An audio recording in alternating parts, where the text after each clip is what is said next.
Bom, galera, vamos lá. Vamos agora fechar aqui com algumas questões da SpaceX de trabalho e energia. Lembrando que não dá para separar uma lista só de energia, só de trabalho. São assuntos que sempre andam juntos, tá ok? Então, você vai ter questão lá envolvendo trabalho, depois entrando no meio do cálculozinho a parte de energia e por aí vai.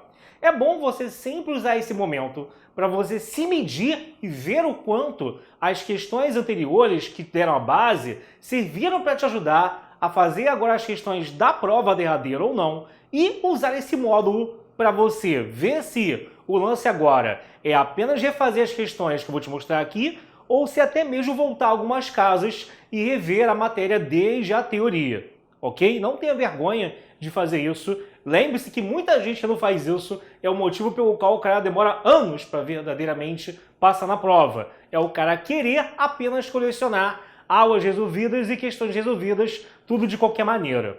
Então vamos lá, primeira joga na tela, gente. Começar já com uma questão de 2020. No plano inclinado, um bloco homogêneo encontra-se sob a ação de uma força de intensidade F igual a 4 newtons, constante e paralelo ao plano. O bloco percorre a distância B, que é igual a 1,6 metros, ao longo do plano com velocidade constante. Desprezando-se o atrito, então a massa do bloco e o trabalho realizado pela força-peso, quando o bloco se desloca do ponto A para o ponto B, são respectivamente o quê? Bom, pessoal, volta então aí para a tela agora. Vamos lá então. O que você vai ter então aqui, pessoal? Quando você vai fazer uma questão como essa, a primeira coisa que é a palavra-chave é o fato dele falar que a velocidade é constante. Pelo fato da velocidade ser constante, isso quer dizer o quê? Que a aceleração aqui é zero e que a força resultante aqui é igual a zero. Se a força resultante é igual a zero, quer dizer que se eu pus já aqui uma força F puxando para cima, a outra força ou outras forças quaisquer que surgirem tem que ser de tal maneira que a soma das que puxam para um lado vai se igualar à soma das que puxam para o outro. No caso aqui eu não tenho muito a marcar, né? Se eu marcar as forças que agem no bloco são o quê? Vou tirar esse V daqui, tá bom? A normal, a força F e o peso. Na verdade, o peso que vai se dividir em duas componentes, como você já viu na aula do Thiago. Você vai ter o peso aqui, e esse peso vai se dividir num Px e num Py. Aqui estará o Px, né? Considerando que o eixo x é o eixo do plano inclinado, e aqui estará o Py. Bom, gente, o Py, no caso aqui, ele vai igualar a normal. E o Px ele vai igualar a força F. Até deixar o vetor um pouco maior, para ficar bem claro que ele vai estar do mesmo tamanho do Px que está aqui, né? Ok? Por quê? Porque se ele for velocidade constante, ele se igualando, isso vai me permitir justamente chegar ao valor do F. No caso, o F ele até deu. Joga na tela aí de novo. No caso, o F ele falou que era de 4 newtons. Então, na verdade, volta, eu vou ter que, com a F, eu acho o Px, eu acho a massa, acho o peso que ele pediu, tá? Então, no eixo horizontal ali, no eixo do plano inclinado, eu tenho, no caso ali, que a força F é igual ao Px, né? Px, a gente já lembra o que, gente? Essa configuração aqui foi dada 1000 vezes pelo Thiago na aula dele. Se você não lembra, volta lá. Que aí, componente que eu rebato para cá, quando o ângulo dado é esse daqui, é P vezes seno. E esse aqui é P vezes cosseno. Esse aqui é P vezes seno de 60. E esse aqui é P vezes cosseno de 60, tá? Então, Px é P vezes seno de 60. Na questão, ele fala que o seno de 60 é raiz de 3 sobre 2, tá bom? Então, você vai ter que o 4 vai ser a massa vezes g, que é 10, pelo seno de 60, que é raiz de 3 sobre 2. Aí, pronto. Jogo o 2 para cá. Fica que 8 é igual a 10m raiz de 3. E joga tudo para o outro lado. Posso cortar também aqui, né? Que dá 4, aqui dá 5. O 5 raiz de 3 vem para o outro lado dividindo. E agora eu vou multiplicar pela raiz de 3 em cima e embaixo. Isso vai dar 4 raiz de 3 sobre 15, tá? Então, você vai ter 4 raiz de 3 sobre 15 quilos. E uma resposta que eu já tenho. Falta o trabalho do peso, que é uma parte até mais fácil, né? O trabalho do peso aqui, o que acontece? Ou eu pego, no caso, o PX, tá? E aí eu pego e faço o quê? Porque assim, quando você vai anotar o trabalho realizado por uma força, a componente daquela força que é perpendicular ao deslocamento não realiza trabalho. Então, se eu pensar nas componentes Px e Py, o Py não tem contribuição nesse cálculo e eu teria que fazer o Px multiplicado por 1,6. Isso é uma maneira de fazer. A outra, talvez a mais comum para muita gente, é a gente fazer o peso vezes a altura da qual ele subiu. Lembrando que como eu vou subir e o peso está para baixo, que esse trabalho, o que, galera? Com certeza é negativo, tá? Então, se tiver alguma opção aí em que esteja dizendo que esse trabalho vai ser positivo, isso aí já morreu. Qual vai ser a altura da qual ele sobe? Por isso que eu trouxe aqui o plano inclinado aqui para a direita, para você perceber que eu tenho o quê? De A para B, eu tenho uma distância de 1,6. E aí, ó, você vai ter então aqui uma altura que é aquilo que eu quero, que é aquilo na qual eu quero chegar. Então você vai ter que o seno de 60, ele vai ser então o quê, né? Ele é h sobre 1,6. Isso também é a raiz de 3 sobre 2. Ou seja, o h vai dar 0,8 raiz de 3 metros, né?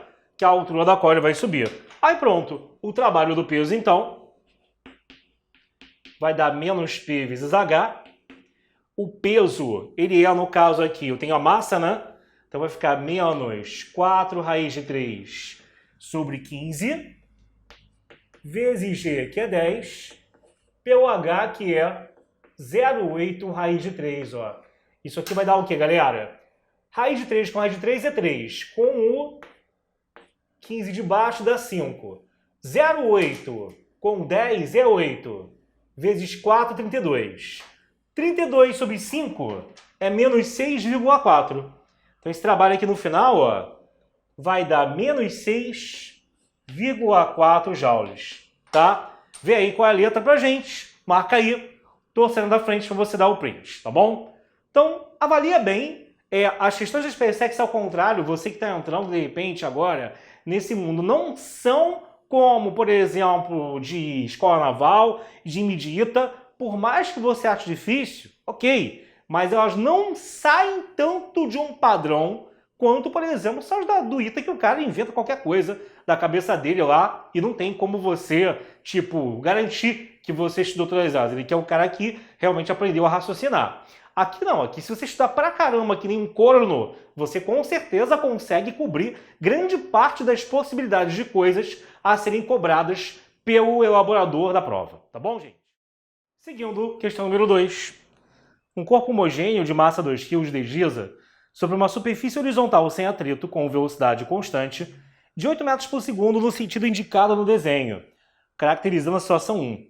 A partir do ponto A, inicia a subida da rampa onde existe atrito, sublinha isso. O corpo sobe até parar na situação 2 e, nesse instante, a diferença entre as alturas dos centros de gravidade CG nas situações 1 e 2 é de 2 metros.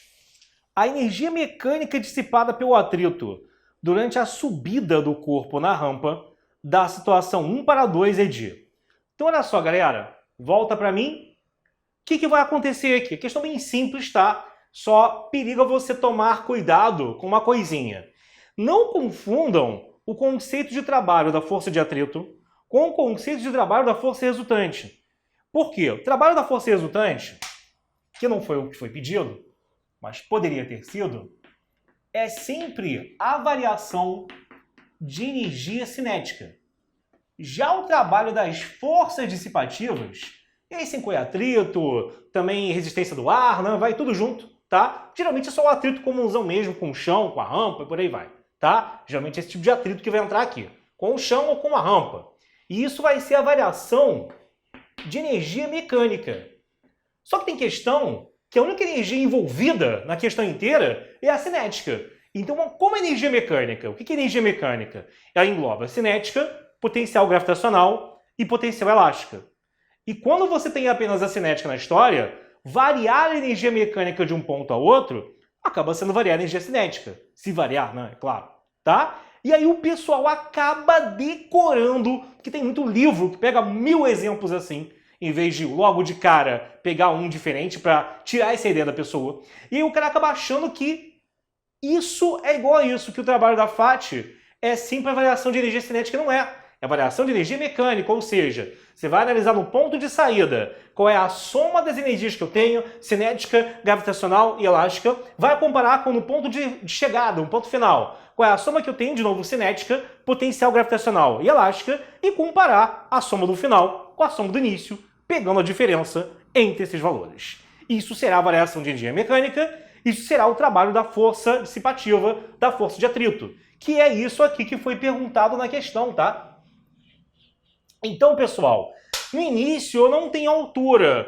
Qual é a referencial de altura quando eu não tenho um corpo pontiforme, quando o corpo não é um pontinho? Por exemplo, uma caixa aqui. Repara que a questão já te poupou desse raciocínio. Ela já marcou aqui que a interseção entre as diagonais é o centro de gravidade da caixa. É aquele ponto que eu vou olhar como sendo a referência para comparar uma posição da caixa com uma outra posição e verificar se variou e de quanto variou a altura. Ou seja, para eu, nesse caso aqui, olhar o quanto que a altura da caixa mudou, em qual ponto que eu vou me basear? Põe o dedinho aqui, esse dedinho aqui nesse momento é como se fosse o representante da caixa toda. Então, ao acompanhar o quanto esse ponto sobe ou desce, ou vai não sei para onde, eu vou estar acompanhando a variação de altura dele. E eu estou observando muito bem nitidamente aqui, né, na questão, que se você pegar aqui duas horizontais passando por esse pontinho CG de centro de gravidade, que a mudança de altura dele foi de 2 metros, tá? Eu vou considerar isso aqui o referencial zero de altura, então dizer que a altura final dele aqui é de 2 metros. Se esse aqui é o meu referencial de altura, e se a altura é zero, eu não tenho potencial gravitacional no início, mas terei no final, tá? Mas eu tenho a cinética no início, que eu tenho velocidade 8, porém ele fala que quando ele chega lá em cima, ele para. E aí eu não tenho cinética, ela será zero. Então a energia que eu tenho no ponto 1 vai ser... energia mecânica 1, né? Será a energia cinética nesse ponto, que é 1 meio de mv ao quadrado, tá? A massa, volta aí para a tela, ele falou que era igual, no caso, galerinha, ele falou que era uma massa de, no caso, 2 quilos, né? Meio vezes 2 vezes 8 ao quadrado, corta aqui, isso vai dar 64. Enquanto isso, a energia mecânica final será igual a mgh a massa C2 vezes 10 vezes 2, o que vai dar, então, 40 joules. Então, beleza, a diferença entre eles é que vai ser a variação de energia. Se você olhar aí nas opções, vai ser, no caso aí, galera, a letra, joga na tela de novo, vai ser a letra, no caso, C de casa, tá bem? Que é 24, né? O trabalho ali da FAT será 64 menos 40, vão dar, então, aqui 24 joules, tá bom? Vê se aí tudo bem, mas essa questão é uma questão bem simples, tá? Essa questão é uma questão que você tem que acertar, quer dizer, todas, não, mas essa aqui, mais ainda, se você tiver com problemas nela, volte na teoria, que essa questão é fácil, tá bom? Bom, pessoal, solta o enunciado da 3 aí. Vamos lá! SpaceX 2019. O motor tem uma potência total igual a 1.500 watts e eleva de 15 metros um volume de 9 por 10 a 4 litros de água de um poço artesiano durante 5 horas de funcionamento. O rendimento do motor nessa operação é de, considere a aceleração da gravidade igual a 10 e a densidade da água igual a 1 kg por litro. Volta para mim, vamos lá! Galera, a potência total é de 1.500 watts e aí, Como a gente sabe, o rendimento numa dada situação é a potência efetivamente útil, efetivamente utilizada, né, sobre a potência total que aquilo fornece. Nem toda aquela potência, nem toda aquela energia por tempo que é fornecido por um dispositivo vai necessariamente ser utilizada. Então, o quanto daquilo de fato utilizado, dividido pela potência total, é que dá o chamado rendimento, que é uma medida geralmente dada em porcentagem, ou como sabemos, algo em porcentagem pode ser convertido para o número decimal. Por exemplo, um rendimento de 60%, a gente pode falar que é 0,6, e por aí vai, tá? E cada potência, né, sempre energia sobre o tempo, também pode ser colocado trabalho sobre o tempo, né, já que são coisas similares, ok? E nesse caso não é diferente. Como você vai elevar, no caso aqui, 9 por 10 a 4 litros de 15 metros, o trabalho aqui envolvido é o trabalho do peso, lembrando que aqui tem que entrar em quilos, o que não é problema, já que ele fala que a densidade da água é de 1 kg por litro, ou seja, 1 litro e 1 kg de água, caramba, são exatamente a mesma coisa, tá? O cansaço. Tá? Então você vai ter que aqui escrever, no caso, 1 kg ou 1 litro são a mesma coisa, e aí pronto, né? Tá aqui no caso mgh. E aí você terá 9 vezes 15, 135, 10 a quarta com 10 elevado a 1, repete a base e soma os expoentes. Vai dar 10 elevado a 5 joules, ok? Bom, aí está o trabalho, não calculei a potência útil ainda, a potência útil vem agora, que é dividir o trabalho pelo tempo. Você vai ter aqui 135 por 10 elevado a 5 pelo tempo, cuidado, cara, aí ele falou que o tempo é de 5 minutos, só que quando você calcula e joga aqui dentro é no SI, em que o tempo tem que estar em segundos, até porque isso vai sair em watts, e o watts é joule por segundo. Se você colocar em minutos, você vai estar achando joule por minuto, que não tem um significado direto, porque não vai sair em watt a medida e vai dar tudo errado, já que aqui também tem watts, já que aqui então te obriga a colocar o tempo em segundos aqui embaixo. Ou seja, vamos escrever 5 minutos, que eu já sei que são cada minuto 3.600 segundos, mas não vamos multiplicar direto não. Você tem que perder esse hábito maldito de sair multiplicando tudo que vai aparecendo, não tentando cortar e simplificar as coisas ao máximo, tá? Que é o de mais útil que você pode fazer na sua vida. Então, por exemplo, 135 por 5, galera, isso dá certinho 27. Aí fica 27 vezes 10 a quinta. E aqui no outro, ó, vamos separar só o 36. Para eu separar só o 36, sobra aqui do lado um 100. Vezes 10 ao quadrado, tá? Repete a base, subtrai os expoentes iguais, posso dividir por 9 em cima e embaixo, aqui dá 3 e aqui dá 4. Dão 3 quartos vezes 10 ao cubo. Dão 3 quartos vezes 10 elevado a 3, isso é 0,75 vezes 10 a terceira, isso é, no caso, 750 watts, tá? A potência útil, então, é de 750, o que significa que ela é metade da potência total, galera. Se ela é metade da potência total, o meu rendimento será, então, aqui de potência útil sobre potência total.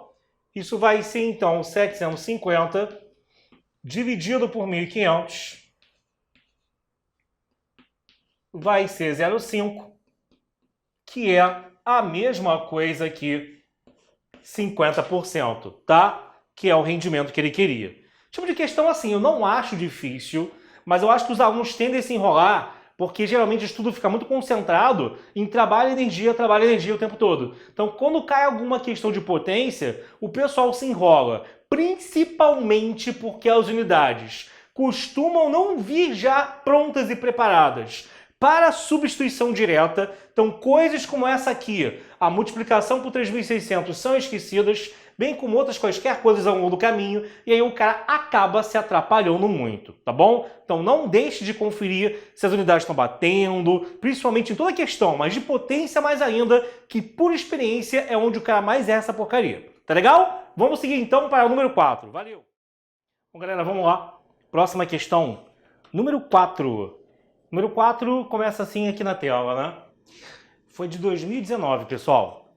Dois fios inextensíveis paralelos idênticos e de massas desprezíveis suspendem um bloco regular de massa 10 kg, formando um pêndulo vertical balístico, inicialmente em repouso. Um projétil de massa igual a 100 gramas, com velocidade horizontal, penetra e se aloja no bloco e, devido ao choque, o conjunto se eleva a uma altura de 80 centímetros, conforme figura abaixo.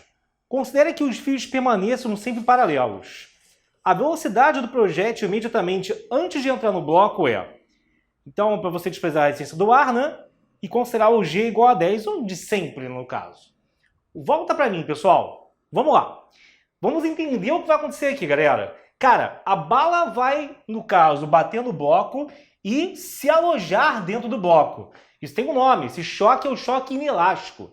Toda vez que uma coisa engata na outra, né? Ou que a bala se aloja no bloco, que um se aloja no outro, que eles seguem juntos após o choque, isso é um choque inelástico. E o choque inelástico tem uma característica muito importante. Além dessa que eu falei, né? De se passar e se movimentar juntos com a mesma velocidade, você tem que o coeficiente de restrição, vai anotando aí, dele é igual a zero, até porque a velocidade relativa entre eles depois do choque é zero. Eles seguem com a mesma velocidade. E mais importante, a energia cinética não se conserva. Ela só se conserva antes e após o choque, aliás, a energia mecânica só se conserva antes e após o choque no choque perfeitamente elástico. E que não é o caso aqui. Então a única coisa que eu posso usar no momento, exatamente no momento, em que eu tenho a bala chegando bem perto do bloco, aqui, quase entrando nele, e naquele momento, imediatamente após o choque, é que você terá uma conservação da quantidade de movimento. É a única coisa que pode ser usada aqui, tá? Então, vou fazer aqui um desenho em que um seria o quê, né? A bala bem pertinho do bloco, na iminência de adentrar esse tal bloco, massa Mzinho, massa Mzão. E aqui, imediatamente após a bala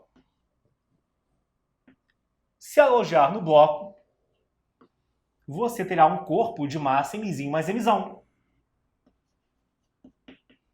que vai, no caso, sair daqui com velocidade que eu vou chamar de V, tá? Então, olha só, qual que vai ser a quantidade de movimento antes que eu vou igualar com o que depois, né? Você vai ter, então, aqui o Mzinho V, porque o bloco estava parado, a velocidade dele é zero, tá? Igual a Mzinho mais Mzão V grandão. Então, ele quer a velocidade da bala antes de encostar no bloco. Eu preciso disso daqui. Só que para saber isso, tem mais outra coisa a ser usada, senão vai ficar faltando o V pequeno e o V grande ao mesmo tempo. O que eu tenho que ver agora aqui, pessoal, é o seguinte. Logo após o choque, logo após os dois saírem grudados com essa velocidade, isso aqui, ó, vai dar uma subidinha, tá? De 80 centímetros, que na verdade são 0,8, já passando para metros, 0,8 metros, né? Dá 2 casas para a esquerda.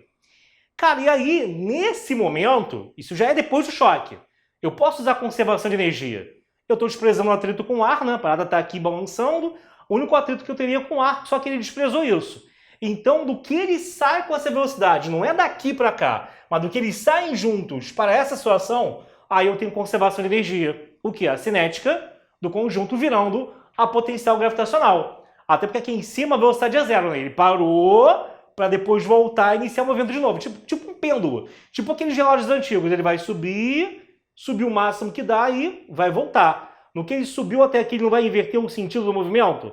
Você não aprendeu desde o iníciozinho de cinemática que quando ele inverte o sentido, ele vai ter o quê? Velocidade zero para depois voltar? Então é isso, tá bom? Então você vai ter aqui, ó, a energia cinética nesse instante, nessa parte, que é o meio da massa, que é o mzinho mais mzão, v ao quadrado, será igual a mgh. Só que esse mzinho mais mzão eu vou cortar aqui, tá em ambos os lados.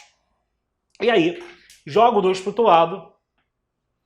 Você vai ter que o v ao quadrado é igual a 2gh, tá?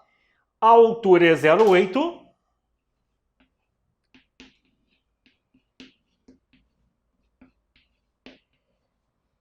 Então você vai ter 10 com 0, 8, 8 vezes 2, 16. Raiz de 16 é 4. Se eu quisesse a velocidade do conjunto bloco mais bala após o choque, já estaria mesmo aqui. Só que eu quero antes, eu quero esse Vzinho. Então, vamos lá. Lembra que as massas são 100 gramas e 100 quilos, né? 100 gramas, na verdade, em quilos, são 0,1 quilos. Então, aqui vão entrar 0,1 e aqui a soma de 10 com 0,1, né? Que no caso seria 10,1. 10 quilos de um, mais, no caso, 0,1 quilo do outro. Então, fica 0,1 vezes o V pequeno, igual a 10,1 vezes o V grandão, que eu já sei que é 4. Aí acabou, né? Fica aqui 40,4. Esse 0,1 vai para o outro lado dividindo.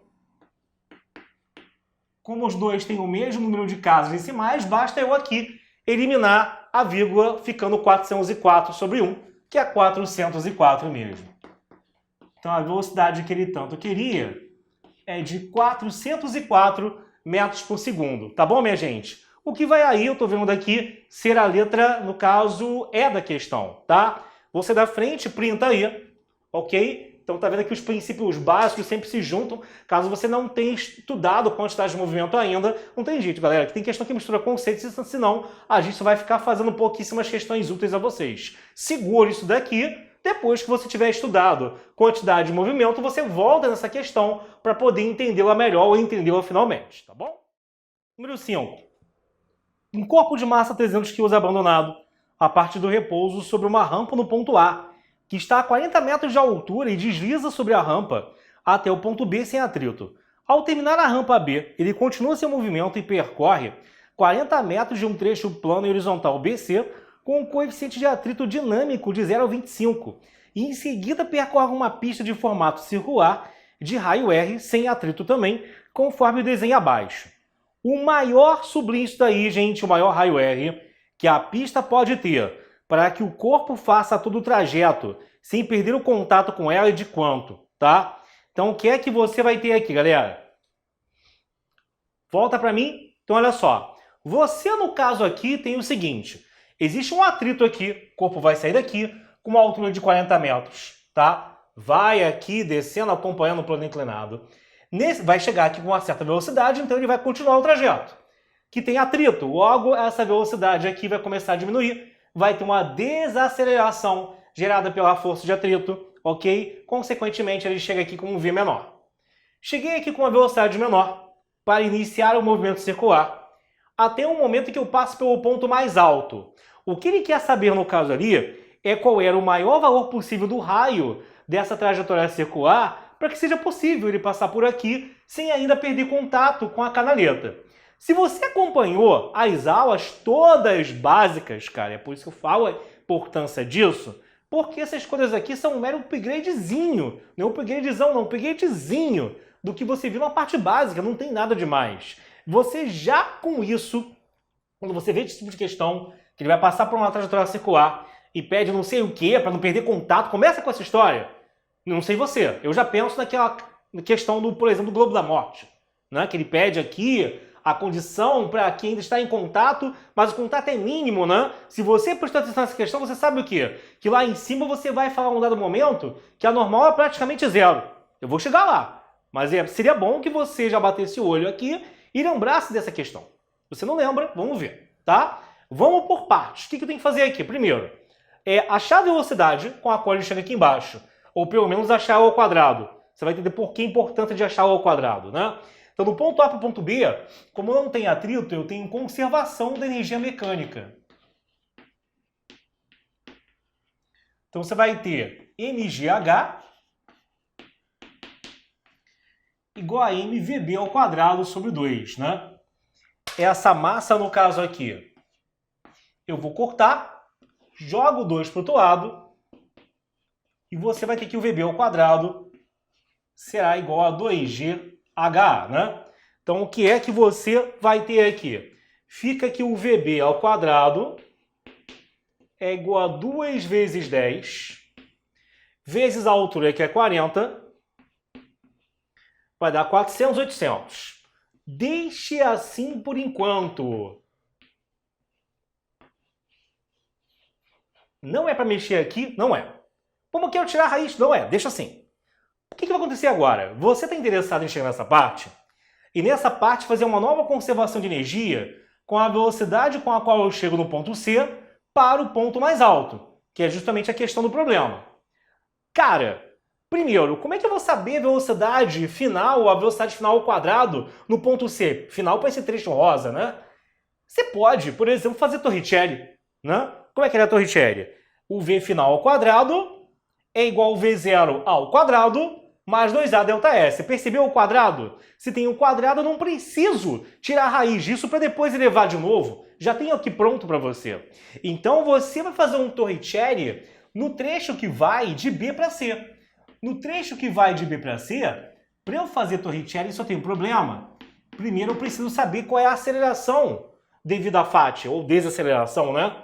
A gente sabe que aqui, a única força agindo do bloquinho, como chegar aqui? Quer dizer, tudo bem, tem a normal sendo anulada pelo peso, beleza? Mas força realmente na direção do movimento será apenas a FAT, galera. Como será apenas a FAT, você pode falar o quê? Que a FAT ali é igual a massa pela aceleração. E eu sei, né? Ou menos FAT. A gente sabe que na verdade vai ser negativo, né, gente? Só pegando aqui em módulo, né? Só para você não se confundir. E no caso a FAT é μ vezes a normal. E por sua vez a normal é igual ao peso, que é massa vezes gravidade. Tchau para massa. A desaceleração, que aqui eu estou pegando em módulo, né? A qual ele está submetido, é aqui o coeficiente de atrito vezes 10, o que vai dar 2,5, tá? Achando isso igual a 2,5, meu amigo, o que você vai ter agora? Esse A será igual a 2,5 metros por segundo ao quadrado. Com isso, ó, você vai ter o quê? Vou apagar aqui, tá? Você vai ter, no caso, que o VC ao quadrado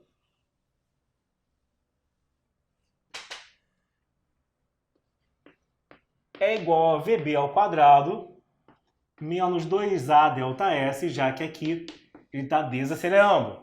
Então, o VC é o V que eu quero calcular. O VB ao quadrado está ali, ó, 800. Menos 2 vezes o A, que é 2,5. Pelo delta S, que é 40. No caso aqui, centímetros, né? Deixa eu olhar aqui de novo na folha. É de 40 metros, perdão. Botei 40 centímetros errado, tá? Não ia fazer ficar meio esquisito. Tá bom? Então, irmão, ó. 2 com 2,5, 5 vezes 40, 200. 800 menos 200, 600. Então, o VC ao quadrado, ele será igual a 600. Tá bom. Tenho já ele aqui, tá? Tendo isso em mãos, o que eu faço então agora? Cara, são duas coisas que você tem que agora enxergar aqui. Primeira coisa, onde que é a condição de você aqui ainda se manter em contato ao longo aqui da trajetória circular vai se dar de forma mais visível, que é o ponto aqui derradeiro, que é aquele ponto crucial para isso deixar de acontecer ou não. É aqui, quando ele está exatamente de ponta cabeça. Já viu o Globo da Morte? Qual o ponto de tensão lá no Cirque du Soleil? Você está lá assistindo o Cirque du Soleil, quando você olha, pô, quando a moto está lá em cima, você fica assim, caraca, e o maluco vai cair. Tá? Esse ponto aqui que interessa. Nesse ponto aqui, o que vai acontecer? Vou apagar aqui, tá? Repara que, a princípio, quais são as forças, no caso não é uma moto, é um bloco, né? Mas dá no mesmo. Quais são as forças que vão estar agindo ali em cima nessa hora? A normal e o peso. A normal, irmão, indica justamente o contato que você vai ter do bloco com a canaleta. Então, a princípio, a resultante centrípeta nesse ponto aqui seria normal mais peso, que é mv ao quadrado sobre r. Só que se você quer ainda se manter em contato, só que quer que o raio seja máximo, vamos pensar. Quanto maior for o r, maior é o denominador, menor é a fração, menor é esse valor aqui à direita. E quanto menor esse valor aqui à direita, alguém aqui à esquerda tem que também estar diminuindo. O peso não tem como, o peso é fixo. Mas a normal vai depender de como está o contato, quão intenso ou não está o contato da moto, no meu exemplo, o caso do bloco, com a canaleta. Então, quando isso aqui tem que ser máximo, a normal, o N que está aqui, tem que tender a zero. E aí eu ficaria apenas com peso igual a mv2 sobre um R, que eu já sei que é o R máximo. Tá? Vamos só representar por R por enquanto, para não ficar escrevendo coisa demais aqui e embolar o meio de campo, né? Peso é igual a mg. E aí eu vou guardar que a velocidade lá em cima, passo R para o outro lado, ó, será da forma v ao quadrado igual a R vezes g, que a massa eu cortei. O v é a velocidade aqui em cima, tá? Então, o v ao quadrado ali é igual a R vezes g. Tá, e para que eu tenho que fazer isso? Porque eu sei que eu cheguei com a velocidade vc aqui embaixo. E daqui de baixo até ali em cima, além da velocidade mudar, eu também ganhei altura. Eu ganhei uma altura igual ao diâmetro. Igual a 2R. Então, se eu considerar esse ponto aqui como o mais baixo, como sendo zero da altura, o ponto de altura zero, lá em cima eu tenho potencial gravitacional mais cinética, enquanto aqui embaixo eu tenho apenas cinética, tá? Então, se eu fizer a conservação de energia, não tem atrito aqui em lugar nenhum mais, só naquele trecho, entre os pontos C e, sei lá, chamar de D, né? C e D, o que vai acontecer? Eu tenho que a energia mecânica em C é igual à energia mecânica em D. E aí, fazendo essa conservação, o que vai acontecer? Eu terei que mv ao quadrado, a cinética lá embaixo, sobre 2, será então igual a m vzinho ao quadrado sobre 2 lá em cima, mais mgh, onde essa altura, na verdade, é 2r, é o diâmetro ali da bolota. As massas estão em tudo quanto é lugar, posso cortar, né? O VC, vamos agora substituir. Joga já ao quadrado direto, ó. O quadrado é 600. Fica 600 sobre 2. O outro V ao quadrado, ele vale RG, né? E o outro é 2RG, ou 2GR, mesma porcaria. Então, queridos, tire aqui o denominador comum entre eles. Fica 1 vezes 600, 600, igual a RG, mais 4RG. Fica 5RG igual a 600.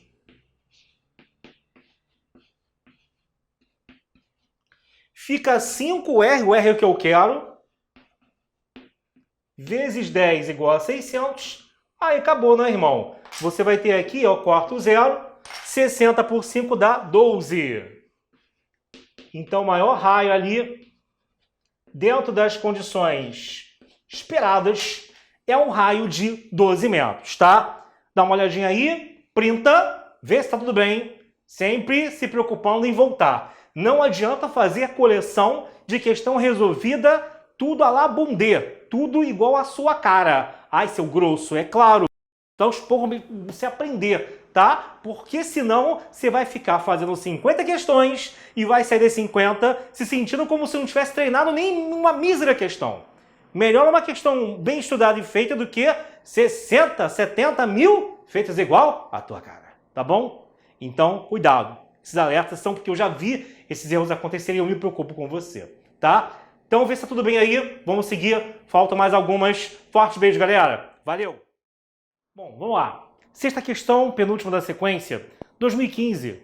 Num parque aquático, um menino encontra-se sentado sobre uma prancha e desce uma rampa plana inclinada que termina numa piscina no ponto B. Conforme figura abaixo, o conjunto menino-prancha possui massa de 60 kg e parte do repouso do ponto A da rampa. O coeficiente aqui de atrito cinético entre a prancha e a rampa vale 0,25 e beta é o ângulo entre o horizontal e o plano da rampa. Desprezando-se a resistência do ar, a variação da quantidade de movimento do conjunto menino-prancha entre os pontos A e B é de quanto? Dados a intensidade da aceleração da gravidade é 10 metros por segundo ao quadrado e considere o conjunto menino-prancha uma partícula, no caso aí, e também o cosseno de beta 0,8 e o seno de beta 0,6, tá bom? Volta para mim, pessoal. Show! Galera, aqui, toma um cuidado maior, essa questão eu achei bem legal, que é o seguinte, nesse trecho aqui tem atrito, ele me deu o coeficiente de atrito, e ele quer saber quanto foi a variação da quantidade de movimento nesse trecho. Quantidade de movimento, para quem não lembra, é o produto massa vezes velocidade. Produto massa por velocidade é a quantidade de movimento. Só que no início é zero, porque não tem velocidade aqui, né? Ele parte ali do repouso. Mas vai existir uma certa velocidade no final. E aí é que a FAT vai entrar. O trabalho da FAT é justamente a variação de energia mecânica e não apenas cinética, hein? Cuidado para não confundir essas duas coisas, já comentei isso aqui hoje. O trabalho da FAT é variação de energia mecânica. Então vai ser a cinética que eu tenho aqui no final, já que aqui no final não tem mais altura, eu vou adotar essa linha horizontal como sendo referencial de altura, então aqui a altura 0, e lá em cima você vai ter uma energia potencial gravitacional e não terá velocidade, ok? Então você vai ter aqui potencial gravitacional, aqui embaixo cinética, e a diferença entre as duas é o trabalho da FAT. Resumidamente é isso. Agora, vamos lá. O que acontece aqui, né? Você, para achar isso, você vai ter que fazer o seguinte. Eu tenho que ter essa distância daqui. O beta está aqui, não marquei, mas está aqui. Para poder fazer o quê, né? O que acontece aqui, galera? Quando você tem ali um menininho com a prancha no plano inclinado, sabemos que eu tenho aqui a normal, né? Sabemos que eu tenho aqui o peso e sabemos que, dado que esse ângulo aqui é beta, que a projeção do peso na direção da normal, que a gente chama de PY, é o P cosseno de beta, tá? Então a normal ali, ela é igual ao PY, que é P cosseno de beta. E aí, irmão, o trabalho da FAT, lembra o que era? FAT é, no caso ali, μ vezes a normal. Então, o trabalho da FAT que você vai ter vai ser menos μ pela normal, que é o P cosseno, vezes a distância d, tá? Para quem não se localizou, a normal vai ser igual a isso daqui. Aí, beleza, galera. Isso daqui eu tenho como calcular, eu tenho todo mundo como sendo dado, né? Tem a massa, o D dá para achar. Como é que eu vou achar o D? Você pode aqui usar, no caso, um cosseno. O cosseno de beta, ele vai ser o cateto adjacente, que é 4,8, dividido pela hipotenusa. O cosseno de beta, ele já falou, é 0,8. Então, 4,8 é 0,8 vezes o D que vem para cá. E aí o D vai ser 4,8 por 0,8. É a mesma coisa que 48 por 8, que vai dar 6, tá? Então você vai ter um D aqui que será igual a 6 metros. Tendo isso em mãos, eu tenho que então um trabalho da FAT será igual a menos 0,25 vezes o P, que é 60, vezes 10, pelo cosseno de beta, que é 0,8, vezes o D, que é 6. 10 com 0,8 é 8, vezes 6, 48. Vezes 0,25. 0,25 é 1/4, né, galera?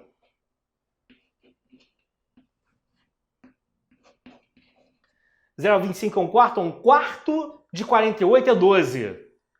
12 vezes 60. Isso vai dar 720. Menos 720 joules, né? Que é a unidade do trabalho. Vai ser o trabalho da FAT no trecho ali, em que eu estou descendo a rampa de A para B. Parte mais chata já foi, que agora é só você jogar ali as energias envolvidas, né? Tem a cinética no final. Vou apagar ali, posso apagar ali, gente? Já printou aqui? Vamos lá. Tem energia cinética no final e tem também a potencial gravitacional. Espera um pouco. Eu preciso da altura aqui que eu não tenho ainda. Qual será a altura daqui, ó? Você pode agora fazer por um seno. Seno de beta será H oposto sobre hipotenusa, que eu já sei que é 6. Fica 0,6 igual a H sobre 6. Então H será de 3,6 metros, né? Estou jogando 6 lá para o outro lado, multiplicando, tá? Guarda isso daqui por enquanto, vê se está tudo bem. Eu vou apagar agora aqui mesmo. Com isso, meu amigo, esse trabalho da FAT que eu estou aqui calculando, ele vai ser dado pelo quê? Você vai ter, então, aqui o seguinte, ó. Vai ficar, então, menos 720. Aí tem que ser energia mecânica final menos inicial. A energia mecânica final é a cinética lá embaixo, que é um meio de M, que eram 60 quilos, né? Que eu já apaguei. É um meio de MV2. Um M é 60, tá? A massa é 60 quilos. Menos MGH. Menos energia potencial gravitacional lá no início. O G é 10 e o H é 3,6. Anota aí. É 3,6 metros.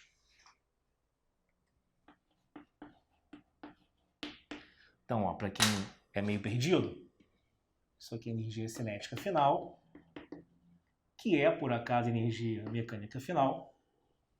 Isso aqui é energia potencial gravitacional final. É inicial, perdão. Inicial. Cara, aí acabou, né? Fica menos 720. 60 por 2, 30V2.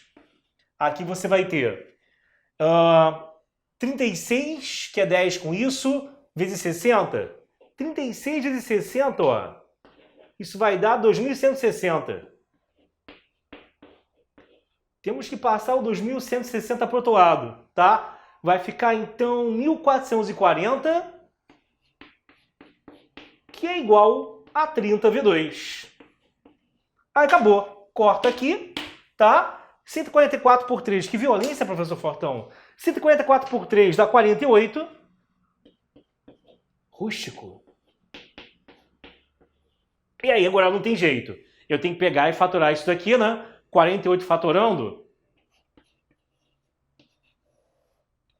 Por 2 dá 24. Vou botar aqui, não vai ficar pequeno.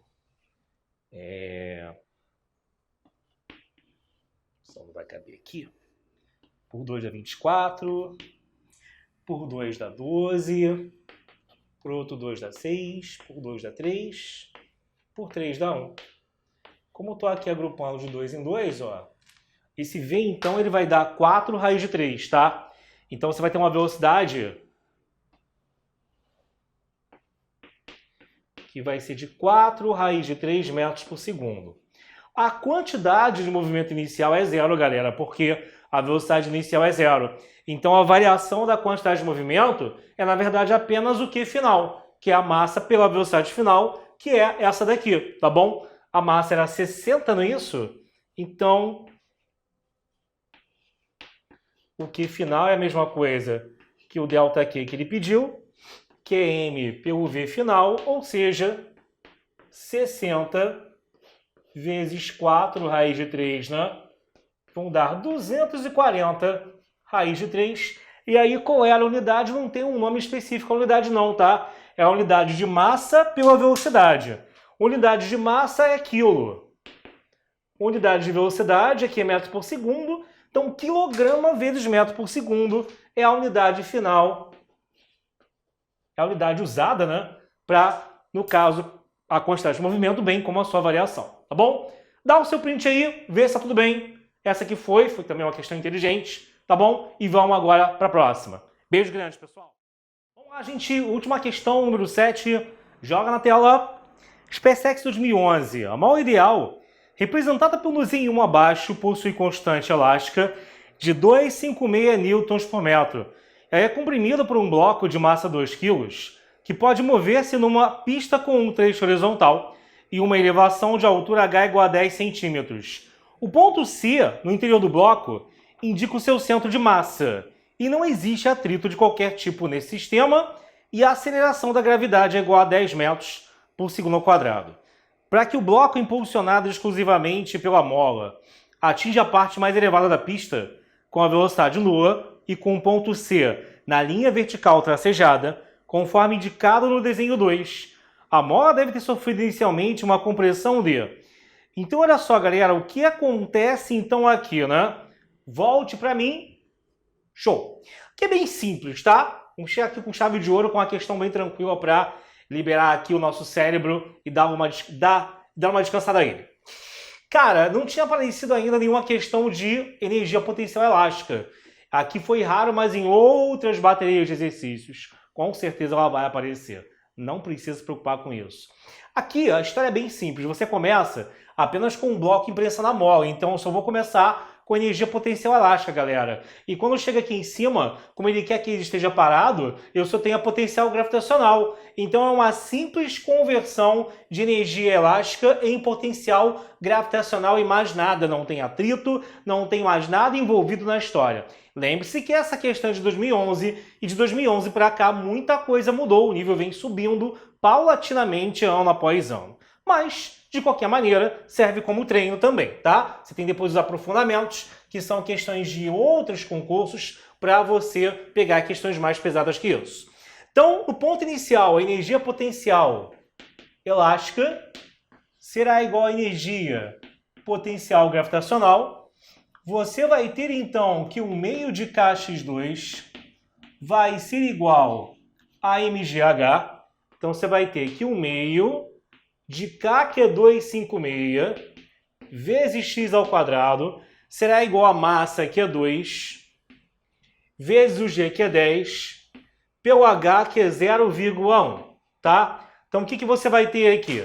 Vai ficar, então, o seguinte, 10 com 0,1 dá 1, vezes 2 fica 2. Você vai ter, então, o quê? 256 sobre 2x ao quadrado igual a 2, né? Joga o 2 para cá. Você vai ter que o x ao quadrado vai dar 4 sobre 256, que simplificando é a mesma coisa que 1 sobre 64, tá bom? Aí acabou, né? Você vai ter que isso é 1 sobre 64, se eu tirar a raiz isso vai dar 1/8, tá? Como vai dar 1 sobre 8, ó, você vai ter então o quê? 1 sobre 8 é a mesma coisa que 0,125, que deixando aqui em notação científica, joga uma vírgula para o lado, é a mesma coisa que 1,25 vezes 10 a menos 1 metros, tá bom? Então tá pronto aqui de quanto que a mola estava, no caso, ali comprimida no início e acabou, tá? A questão era só isso, era bem tranquila, dá uma olhadinha aí, printa. E com isso fechamos a sequência de trabalho e energia, pelo menos nessa primeira leva. Outras sequências do mesmo assunto virão, tá? Bem como de outros assuntos, só você aguardar um pouquinho que eles logo aparecerão aí na plataforma para você. Pessoal, então, papo inicial, vou retomar, pega isso aqui. Se alguma questão ficou meio aí nebulosa para você, volte e faça, exceto aquelas que envolvem assuntos que ainda serão dados na sequência da plataforma, e é melhor primeiro ver os assuntos para depois voltar na questão e aí ter todas realmente completas, entendidas, compreendidas por você. Não deixe dúvida acumular. O segredo do vencedor não é sair fazendo questões bafurido. O segredo é o cara ter a humildade de saber que ele tem aquela dúvida e não fazer simulado e jogar num canto só se preocupando com quantos acertou e errou. Não fazer uma folha e jogar num canto só se preocupando na pontuação feita ou não. Você tem que voltar e sempre rever os seus erros. Esse é o papo reto de hoje. Um beijo, gente. Valeu. Tchau, tchau. O Fábrica D tem uma super novidade para vocês. Aulas voltadas ao exame de qualificação da UERJ. Quer ver só? Tira dúvidas, correção de redação, análise das obras que caem na prova e muito, muito mais, galera. Tudo isso aliado a simulados e listas de exercícios que vão do básico ao avançado vão te fazer chegar à vitória. Então, não perde o seu tempo, né? Quem quer aprender, vem pro Fábrica D.